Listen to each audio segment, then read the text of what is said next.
ଭିତରେ ପାକିସ୍ତାନରେ ସେନାର ସରକାର ଆସିବ, ସରକାର ବଦଳିବ।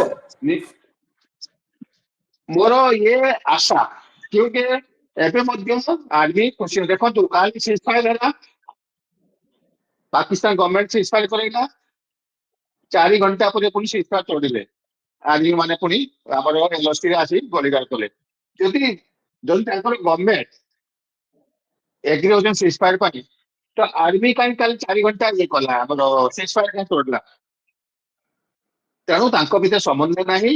ଜଲ୍ଦି ସେ ଆମର ଶହୀଦ ବି ଅଛି, ସେ ଚାଲିଯିବେ ଏବଂ ସେଠି ରୁଲ ଆସିବ, ମାର୍ଶାଲ ରୁଲ ଆସିବ। ଇଏ ଆଉ କାହାକୁ ପ୍ରଧାନମନ୍ତ୍ରୀ ବନେଇବେ, ମେ ବି ବିର୍ଲା ଭୋଟ ହୋଇପାରେ, ବିର୍ଲା ଭୋଟ ହୋଇପାରେ, ଏ ଟୁ ଜେଡ୍। ମୁନିର ଗୋଟେ ଉଚ୍ଚ ଆକାଂକ୍ଷା ବ୍ୟକ୍ତି, ତାର ଆକାଂକ୍ଷା ଅଛି ଯେ ଯେମିତି ସେ ଗୋଟେ ହୋପ କରିଛି ଯେ ମୁଁ ମୁଶରଫ ଫିରି ମୁଁ ପ୍ରେସିଡେଣ୍ଟ ହେବି। ତ ତାଙ୍କ ଭିତରେ ସମନ୍ୱୟ ନାହିଁ। ଆଉ ଇଣ୍ଡିଆକୁ କେବେ ବି ବ୍ୟାକଫୁଟରେ ଆସିବା କଥା ନଥିଲା। ଆଉ କିଛି ଦିନ ଥିଲେ ତାକୁ ସେ ସାବାଡ ହେଇଥାନ୍ତା। ଆଉ ଆମ ଭରସାରେ ଥିଲେ ପିଓକେ ପର୍ସନ ଏବଂ ବେଲୁଚିସ୍ତାନ, ତାଙ୍କ ମନରେ କଣ ଆସିଲା? ସେମାନେ ଆମ ଭରସାରେ, ଆମର ସାହସରେ ସେମାନେ ତାଙ୍କ ଆର୍ମି ସହିତ ଯୁଦ୍ଧ କରୁଥିଲେ। ଏବେ ଯେତେବେଳେ ସିଜଫାୟାର ହେଲା, ଏବେ 100% ପାକିସ୍ତାନ ଆର୍ମି ସେମାନଙ୍କୁ କୁଟିବ ଏବଂ ବହୁତ ନିର୍ଯାତନା ଦବ। ତେଣୁ ମୋ କିନ୍ତୁ ମତରେ ଦେଖନ୍ତୁ ବେଲୁଚ କଣ ଆର୍ମି କହିଲେ? ଲଗାତାର ପାକିସ୍ତାନ ଆର୍ମିକୁ ହଇରାଣ କରୁଛି। ଯାହା ଖବର ଅଛି ଯେ ବେଲୁଚିସ୍ତାନର ପାଖାପାଖି 39ଟି ଜାଗାରେ ବେଲୁଚ ଆର୍ମି, ପାକିସ୍ତାନ ଆର୍ମି, ସେନା, ପାକିସ୍ତାନ ଆର୍ମି ପୋଷ୍ଟ, ହାଇୱେ ଏ ସବୁ କବ୍ଜା କରୁଛି ଏବଂ ପାକିସ୍ତାନ ଆର୍ମି ଉପରେ ବର୍ଷୁଛି Baloch liberation army. Baloch liberation ଆର୍ମିର ଯିଏ ରହିଛନ୍ତି ତାଙ୍କର ଯୋଉ ପ୍ରେସ ମିଟ୍ ଆସେ ସେଥିରେ ଜିଆନ ବେଲୁଚ ଏକଥା ଯେ ତାଙ୍କର ମୁଖପାତ୍ର ଜିଆନ ବେଲୁଚ ଏକଥା କ୍ଲିୟର କରୁଛନ୍ତି ଯେ ବେଲୁଚିସ୍ତାନରେ ଲଗାତାର ଭାବେ ଅପରେସନ ଜାରି ରହିଛି ପାକିସ୍ତାନ ସେନା ବିରୋଧରେ। ये बेलूच ଦେଖ जो आंदोलन पाकिस्तान ଭିତରେ ତୀବ୍ରତର ରହୁଛି, ଡକ୍ଟର ମେହରନ ବେଲୁଚ, ମିରୟାର ବେଲୁଚ ये लगातार यांकर पोस्ट आସୁଛି ଏବଂ ଏମାନେ ପାକିସ୍ତାନ ସରକାର ବିରୋଧରେ ବେଲୁଚିସ୍ତାନରେ ପ୍ରଚୁର ନିଆଁ ଜଳୁଛି। ଦେଖନ୍ତୁ ଭାରତ ବେଲୁଚିସ୍ତାନ ଗୋଟେ ଫ୍ରିଡମ ଫାଇଟର ଗୋଟେ ଗ୍ରୁପ।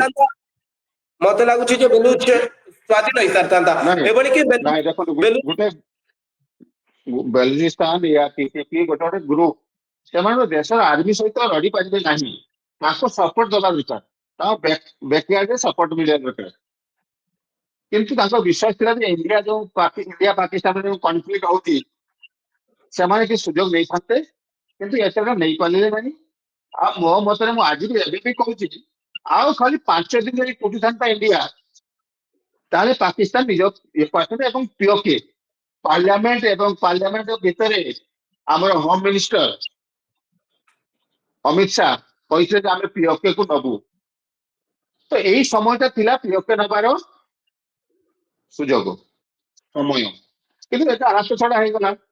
କିନ୍ତୁ ଦେଖନ୍ତୁ ଆମେରିକା କମ ସର୍ତ୍ତ ଉପରେ ଇଣ୍ଡିଆ ଏବଂ ପାକିସ୍ତାନକୁ ରାଜି କରିଛି ସିଜଫାୟାର ପାଇଁ, ଏତେ ପର୍ଯ୍ୟନ୍ତ ତାର ଆସିନି। କିନ୍ତୁ ଆମେ ଗୋଟେ କଥା କହୁଛୁ, ମୋଦିଜୀ କହିଥିଲେ ଯେ ସମୟଟା ଯୁଦ୍ଧର ସମୟ ନୁହଁ। ଏଇ କଥା କହି ମୋଦିଜୀ ଫସି ଯାଇଥିଲେ। ତେଣୁ ତାଙ୍କ ପାଖରେ ସିଜଫାୟାର ଏକ ଏକ୍ସେପ୍ଟ କରିବାରେ ତାଙ୍କର ଗୋଟେ ଥିଲା। କିନ୍ତୁ ଏବେ ବି ଆମର ଆର୍ମ ଫୋର୍ସ ସଜାଗ ଅଛନ୍ତି, ଆଲର୍ଟ ଅଛନ୍ତି। ଯଦି ପାକିସ୍ତାନ ଦୁଃସାହସ କରେ, ତାହେଲେ ତା ମୁହଁ ତୋड़ ଜବାବ ମିଳିବ। ଆଉ ଆପଣଙ୍କୁ ଧନ୍ୟବାଦ ସେମାନେ ଗୋଟେ ଆଜି ମୁଁ କହୁଛି ଆଜ୍ଞା। ଯେ କେବେ ବି ପାକିସ୍ତାନ ଆତଙ୍କବାଦୀ ଏବଂ ଏଲଓସିରେ ଗୁଳିଗାର କରିବାର ସୁଯୋଗ ଅଛି, କେବେ ବି ବନ୍ଦ କରିବ ନାହିଁ। ତାର ମେନ୍ ହଉଛି ତାର ପଲିଟିକାଲ ଯୋଗୁଁ ତାର ଆର୍ମି ମାନଙ୍କର ମେନ୍ ହଉଛି ଆତଙ୍କବାଦୀ। ତାଙ୍କର ଆର୍ମି ଅଫିସର କେତେ ଆତଙ୍କୀ ଡ୍ରେସ ଅଛନ୍ତି ଏବଂ କେତେ ଆତଙ୍କୀ ତାଙ୍କ ଆର୍ମି ଡ୍ରେସରେ ଅଛନ୍ତି, ଆପଣ ଭାବି ପାରିବେ ନାହିଁ। ତେଣୁ ଏଟା ଭୁଲ ଧାରଣା ଯେ ପାକିସ୍ତାନ ଆଉ ଆତଙ୍କବାଦୀ ଘଟଣା ଇଣ୍ଡିଆରେ ଘଟିବ, କିନ୍ତୁ ଧନ୍ୟବାଦ କରିବ। କର୍ଣ୍ଣଲ ପ୍ରଦୀପ ନାୟକ, ଆପଣ ଆମ ସହିତ ରହିଲେ ଏବଂ ଇ ଅସ୍ତ୍ର ବିରତି ପରେ କୋଭଳି ଭାବେ ସିଚୁଏସନ ରହିବ ଏ ବିଷୟରେ ଆପଣ ଆମ ସହିତ ଆଲୋଚନା କରୁଥିଲେ। ଆପଣଙ୍କୁ ଅଶେଷ ଅଶେଷ ଧନ୍ୟବାଦ।